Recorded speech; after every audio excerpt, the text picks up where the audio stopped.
Welcome to WizeUp. I'm Paul Arthur, talking climate change today. Always a bit of a divisive topic for sure. And of course, we have those who believe we are right in the middle of a climate emergency, so therefore justifying spending trillions of dollars of tax dollars, basically, right, to fight this thing. And then there's those who think, you know what, it's not that big a deal. Don't lose any sleep over it. So we'll have a good discussion on that here today. And before we start on that, quick reminder to hit subscribe and tell your friends about us as well. Joining us from Ottawa today, our guest is Dr. John Robson. He is a professor at Augustine College, and most of you probably know him as a national newspaper columnist. And he's also the executive director of Climate Change Nexus and their website, climatediscussionnexus.com, and also thejohnrobson.com. So before we get into the whole thing here, John, any thoughts? You want to tell us a bit about Climate Discussion Nexus here? We founded it back in 2018 because we thought that there was much more sound and fury than good sense in the discussion on climate. And so we are trying to bring the pertinent facts. We want to make sure that we have the information right. We try to assess it logically, and we invite people, whether they agree or not, to engage in a respectful discussion, to try and identify the kind of places, why do we disagree, what do we disagree about? And of course, you sometimes have difficulty getting civility from both sides in a debate. Yeah. I'm not going to suggest that all the rude people are on the other side, but the alarmists are quite reluctant to engage in one of the sort of discussion where you say, okay, let's try and articulate our premises. Let's see if we can pinpoint the places where we disagree, and let's see if we can have a pleasant disagreement, if we can't actually reach agreement, on how and why we're interpreting things differently. And we started out publishing a newsletter and doing occasional videos, but the customer is king, and it turns out that our readers were actually our viewers. And we are now getting very close to 15 million YouTube views over the years. That's amazing. Evidently, we are filling a need, that we are presenting information people want in a way that appeals to them. They like to share it. As I say, we're rigorous, but we also try to make it enjoyable. Life should not be a grim slog, in our opinion, even when you're up against an ugly policy issue. Well, I think a lot of people appreciate your sense of humor on this particular issue as well. So there's lots of fun to be had, for sure. Well, here we are at the time of this taping, middle of summer. So, we're seeing these headlines all over the place, right? Soaring temperatures, scorching temperatures, hottest day on record, these kinds of things. And you have some interesting opinions on that kind of rhetoric that we hear.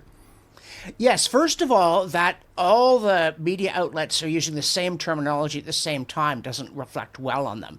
But the second thing is when they're telling you that the temperature is soaring to 30 degrees Celsius, maybe it just helps if you grew up in the Fahrenheit era and you can do a quick calculation, 30 divided by 5 times 954 plus 32, and you realize it's not even 90 degrees. Like, how could you call that scorching? Scorching means the surface is blackened and broken. And someone even had the oceans being scorched and say, in the lab, I would like to see you try to scorch water. But they're also trying to make it seem as though temperatures that are quite familiar from our childhoods and our grandparents' childhoods have never happened before, including, hottest on record. And of course, the record goes back quite a long way. What they really mean is hottest in the modern thermometer era. And since we think that the planet's been warming a little bit since the depths of the Little Ice Age, which ended around the time that Prince Albert died. Queen Victoria's on the throne. So yeah, probably is a little warmer than it was in 1897. But on the other hand, if they persist in measuring them at airports and taking readings just as a jet engine is roaring nearby, that isn't a measure of the temperature, the ambient temperature. That's a measure of what happens when you burn jet fuel. And that has nothing to do with climate or weather. So this is one of the points where we really would wish that the alarmists would engage more thoughtfully and more pleasantly. Where are you getting your data? What are your reasons, for instance, for saying there's no medieval warm period? Michael Mann did some funny stuff with tree rings. Like, there's no medieval warm period. No. But we have all kinds of evidence. It means the tree line was higher. People were growing grapes in England. In the Middle Ages, the French wine growers actually petitioned for protectionist measures to keep out English wine. That tells you that the weather in England was warmer than it was in the 18th century. As again, the Romans grew wine grapes in England. So we know it's fluctuated, but we also know it's been warmer. We know it was warmer in the Holocene climatic optimum 8,000 years ago. There's very good proxy evidence on that, and it isn't right for people to pretend none of that evidence exists and to refuse to talk about the kind of defects in measurement. When they're saying, it's the hottest ever. Here's the global temperature to 2 decimal places, and that's higher than it was in the 1930s. How do you know what the temperature was in the South Pacific in 1933? You don't. Certainly not to 2 decimal places. And so, even if they want to insist that it's still warmer, we should be able to have a much more reasonable conversation than we often can about where they get their information and why they trust it. Yeah, a great point there, because I think as the general public, we tend to, eat whatever they're feeding us, right? And so we don't take the time, we barely have time to, do a sound bite, rather than take time to actually look at one of these studies and, even read it through for 5 or 10 minutes, read the highlights. And if you do that over several studies on both sides, you start to get a better understanding of what's going on. We can all think for ourselves, at least we should be able to, although that's a whole other topic, I guess, what our university's teaching these days. But now, our government feeds us some things here as well. So right now, Canada dealing with a new report from Statistics Canada, this courtesy of Blacklock's reporter. I think this is on your website as well. The report says cutting subsidies caused EV sales to slump drastically. That doesn't surprise me. But maybe it surprises a lot of our viewers, I'm not sure. But again, we have this EV mandate, right? What is it, by 2035? That's like, 10 years from now? All new vehicles need to be, net zero? How is that possible? I don't think it is. And so, any thoughts on that? Because, why is that slumping just because the subsidies got cut? Well, this is a classic climate issue, because the first reason that they're slumping is that most Canadians don't want EVs. No. The technology may improve, but right now they don't have the range, they don't perform in cold weather, they're not good rural vehicles. And so, they were selling a lot of them, mostly in Quebec, and it seems to me a fair bet that mostly they were going to well-off public servants who were getting subsidies to buy the cars. And there's something to be said for an EV as your second city car, but the government knows perfectly well that we don't want EVs. And then some of the rhetoric about, are you or are you not going to make it illegal to buy a new gasoline car in this country? And they won't say yes, but they also won't say no, because that really is their plan. And of course, one of the things that will happen is everybody's going to rush out and buy a gas car while they still can, because incentives matter. And our government does not understand economics. But also, they can't build the infrastructure. They cannot build the charging network. If we all did end up with EVs, we wouldn't be able to drive at all, which might suit them just fine because they've got government cars. But none of this is practical, and they won't level with us, even about our EVs competitive in the marketplace. It's like wind and solar. They're always telling us wind and solar are now cheaper than conventional. And then when Donald Trump cut subsidies, they're like, oh, it's the end of alternative energy. Say, but no, hang on. You said they were cheaper. And if you knew they weren't, why did you say that? And if you didn't know they weren't, why are you talking about a subject about which you have so little information? And yet, with all of that, instead of humility and, gee, let's talk, they try and steamroll us. They're arrogant. They brush aside criticism. You may say, yes, they're politicians. They do that all the time, and there's some justice in that. But on climate, these people, and again, it's remarkable. I want to pick on Mark Carney being unable to flip a pancake, right? Which recalls to remember years ago with Joe Clark thinking, if you were stuck on a lonely, dark, rainy road with a tire to change, he's not the man you'd want to have with you. And yet they think, despite their conspicuous lack of real-life skills, that they can completely remake an economy. Huge industrial sectors, just like, it's done. It's amazing the way they fling things about. I remember when he was the finance minister, when he was the industry minister, talking about, we're looking 100 years ahead. It's like if you'd been minister in 1925, how much that's happened today would you have foretold? What policy measures might you have put in place that would have proved useful? And yet their sublime certainty in their own excellence, that somehow despite being basically, and let's be fair to them, inept ignoramuses, they can do anything they want to do just by wanting to do it. And this is why we elect people with that kind of mindset instead of people with a certain humility, a certain willingness to say, actually, I can't do that. And if I could do it, I wouldn't even want to.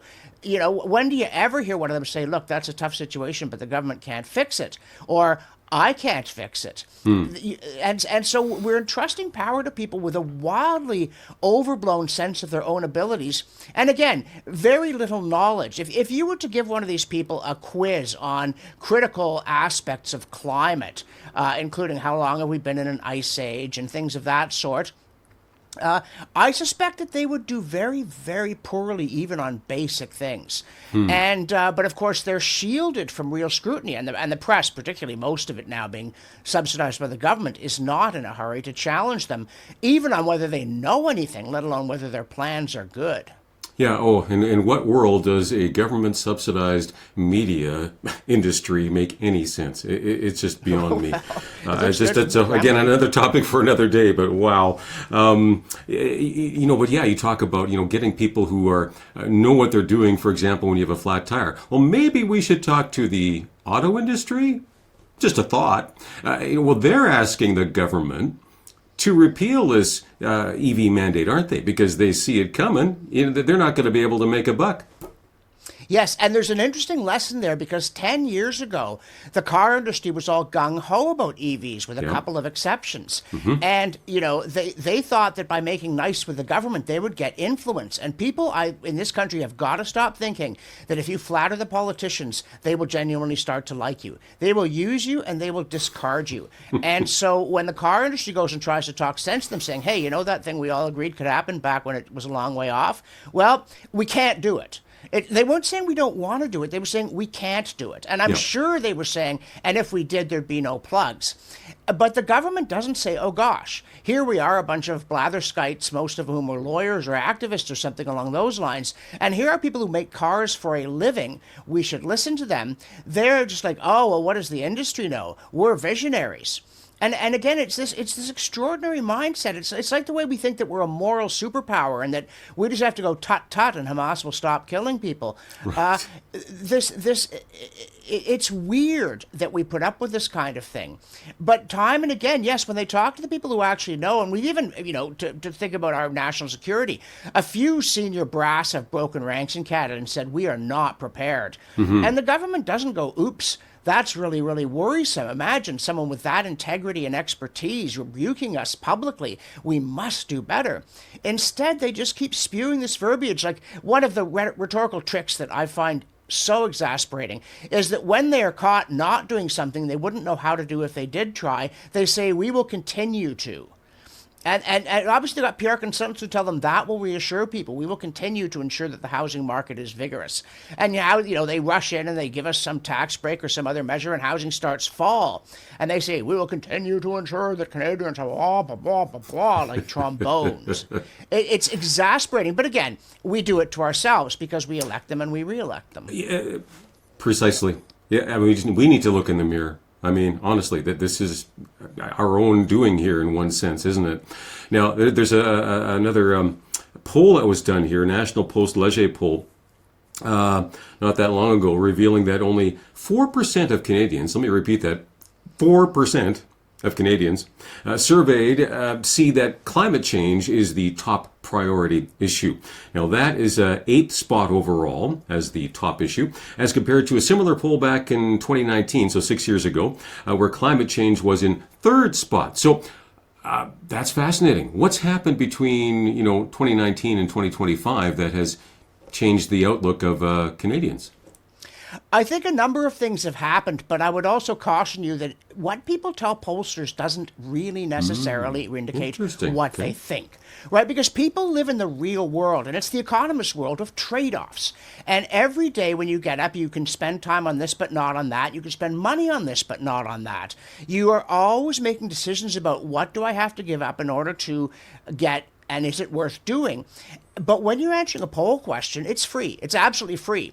And you know what you're meant to say. And we actually had written about this recently, that there was a strange, it looked like a success, but it was actually a defeat for the alarmists when they captured the commanding heights. They took over politics, they took over academia, they took over the media. And so everybody's blaring about climate change, and everybody knows that if you criticize it, if you say you're not sure, you're going to get attacked viciously. So they all say that they agree and think it's really important. But then they're asked to pay a price for it. And suddenly you discover that what they told the pollster isn't true. And I think now the reason they're telling pollsters something different is that we have seen, and particularly, with this reaction to Donald Trump and his rather erratic tariff policies, that we need a robust economy. We need productivity growth. We need higher wages. We need young people able to look forward to a future in which they get a job and they are able to buy a house. And our economy is a disaster zone. So people are thinking we need prosperity. And then you look at climate policy and you realize that it's actually designed to undermine our prosperity. I'm not saying it's a conspiracy. I'm just saying that they're attacking so many of the things on which we rely to have per capita income grow and be able to follow the Canadian dream. And so people are saying, hang on a sec, let's get our house in order. And I think also there's probably a growing sense. I think there was always more of this than we saw. But people realize that there isn't a climate crisis. And when you open the show saying some people think there is and we should do drastic things, other people think there isn't. Of course, there's another category, which is people who think that even if there is, we can't do anything about it. We really can't change the weather. But when you look at the fact that we get heat waves in late July, and sometimes it doesn't rain and our garden wilts, people are thinking to themselves, that's not new. You could talk to your great-great-grandfather's great-great-grandfather, and they'd go, yep, too hot, crops done died. And so I think that people are saying to themselves, this is wildly overblown. Again, we just did a thing, the New York Times 30 years ago said America's beaches would vanish in 25 years. They're not even smaller. There's so much hysteria and so little. Hurricanes are not becoming more common. They're not becoming more destructive. Floods aren't becoming common, no matter they jumped on those Texas floods. In a place called Flood Alley, where there are alluvial deposits going back thousands of years from flash floods. And I think people are getting a bit fed up with being told things that just aren't so. Well, it's like, the sky is falling, the sky is falling, the sky is falling. Or crying wolf, eventually kind of go, shut up, guys. We've had enough, right? Nothing's changed. It seems to be the same, yeah. So a bit of a wake-up call for us, perhaps, Okay. What do you think? Again, you talked about prosperity and people saying, hey, you know what? This is going to cost us something dearly if we follow along with all the government mandates here. We want to prosper. So one of the things we need to prosper is, of course, a coast-to-coast pipeline. What are the odds of our Prime Minister actually giving in to some of the public pressure coming now from, even some favor from Quebec voters saying, hey, maybe it might be okay. We kind of need some prosperity here. Could it happen, you think? Well, I think it could, but I'm not optimistic. Again, as you probably gather, there's a subtle undertone that Mark Carney aggravates me. And one of the reasons he aggravates me is he's such a lovely talker. He uses all these long, soothing words, and this is going to be fine, and that's going to be fine, and everybody's going to be happy. But then you realize that, for instance, he really does seem to believe in this Aboriginal veto on any kind of development project. And there's going to be some Aboriginal somewhere who doesn't want it. There's never unanimity on anything in any group of people. And the tendency to substitute words for deeds is one of his great failings. I frankly, looking at his career, think he's very good at job interviews, but not very good at jobs. And so we could be in a pile of trouble that way. But the other thing, and in some sense there's a tension between these two that I do recognize, but I think both of them have some validity, that the critical lesson of history to me is that ideas matter. Or, people believe their beliefs. And I'm forever running into people who say, this is a conspiracy, that's a conspiracy, it's a fraud, it's a hoax. And I try and tell them, no, look, if people say things you disagree with and do things you disagree with, it's because they think things you disagree with. And Mark Carney's vision of the economy and how it works is very much a Davos kind of big concept transformation, political leadership. Markets are useful only as a secondary kind of tool. We must accommodate all interest groups. We must have DEI. We must practice identity politics. He's believed all this stuff, as he's believed there's a climate crisis, pretty much throughout his adult life. And the idea that he suddenly got a whole bunch of new ideas when he became a candidate for the prime ministership but didn't really tell anybody is not credible. People do have changes of heart. There are times when people will say, my entire life I have been a fool. This is what I thought. I now see that it's wrong. Here's why and how. I'm going to do something different from here on out. But when that happens, they're generally pretty forthright about it, including the bit, I have been a fool. And you've never heard Mark Carney say, you know what, I held some dumb ideas in the past. Remember, he said of that GFANZ, or this Global Financial Alliance for Net Zero, and everybody rushed in, enormous, trillions of dollars in assets, and then they all looked at the program and they all rushed out again. But have you heard him say, oops, wrong idea, or even, oh, right idea but wrong way? Have you heard him discuss the fact that his pet project is now on life support, if that, or possibly it's in a ditch staring at the sky with unmoving eyes?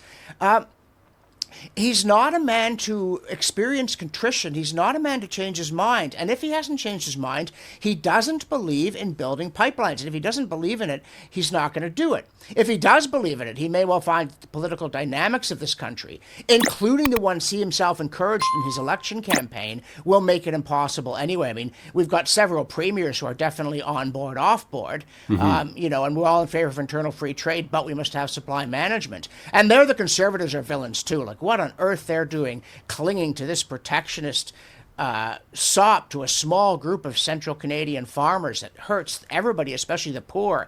It's embarrassing that they cannot be more intellectually or morally clear on that point. But the Premier of BC doesn't want pipelines. The Premier of Quebec doesn't want anything, as far as we can tell. The Premier of Manitoba is pretty much not on board. Doug Ford's a big talking lackwit.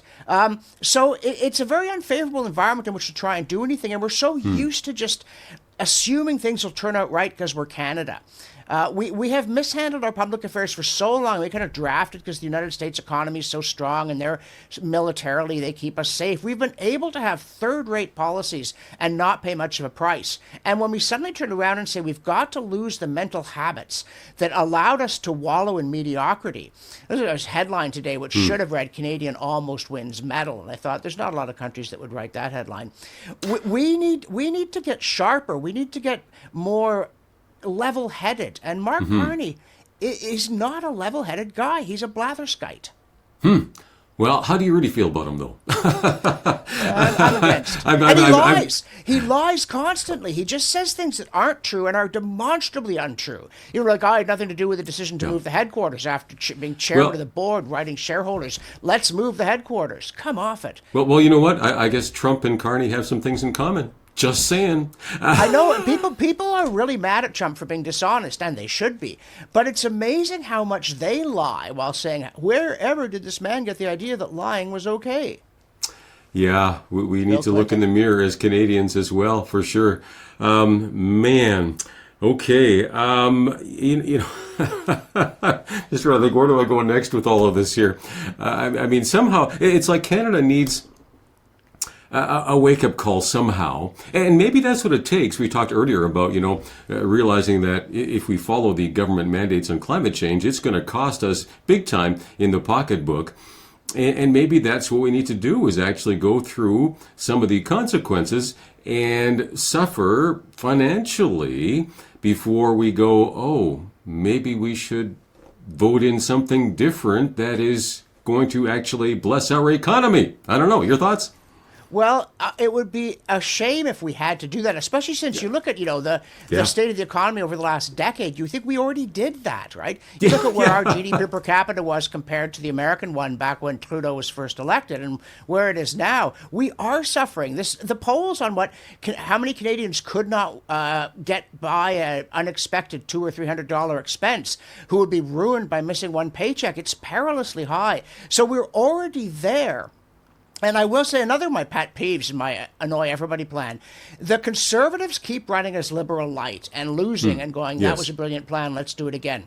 Yeah. If the Conservatives, like the new president of Argentina, Milei, right, who ran on an unembarrassed libertarian platform, experts say his plans would be ruinous. He got elected because people said we've got to try something different.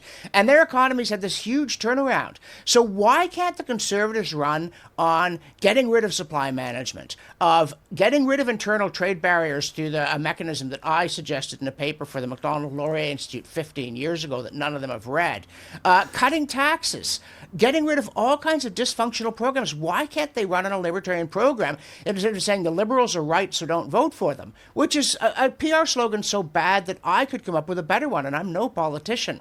So, yeah, I think the Conservatives need a wake-up call. I think Canadians need one. But why must we put ourselves through the ringer before we get it? Why not just summon our gumption and say to ourselves, this country is better than that. We're better than that. We're going to stop being idiots. We're going to stop being dependent on the state for everything. We're going to stop meekly agreeing to everything from wearing a sock on your face to photo radar, and we're going to be the true North, strong and free the way we used to be. We're going to put a print Magna Carta on the wall. Okay, any final thoughts here? Where do you think this climate change business is heading over the next decade? What can Canadians do to make some positive change in this? I think the rubber has hit the lack of road. It was all fun and games 25 years ago, but now they're saying to get to net zero by 2050, and that's only a quarter century away. We need to do dramatic things right now that push up costs and don't accomplish anything, right? They're no good at cutting emissions. They're just good at cutting a hole in your pocket. And I think people have had it. I think this thing is actually near the end. Scientifically as well, the theory was so promising in the 1980s, and it's become such a jury-rigged mess by the 2020s. The way they handle evidence. So I think they'll move on to something new and worse, but I honestly believe that the whole climate scare is on its last legs. And in 5 years, we won't be able to believe everybody claimed that they thought that we had set the sky on fire. Wow. Well, I sincerely hope you're right. Oh, man. Our guest today, Dr. John Robson, I encourage you to check out his, a number of his websites here, climatediscussionnexus.com, almost at 15 million views there, and thejohnrobson.com. We really appreciate what you had to say today. Thanks so much. A pleasure being with you. All right. Keep fighting the good fight, folks. I'm out of time. Don't forget to hit subscribe and wiseup.ca. God bless.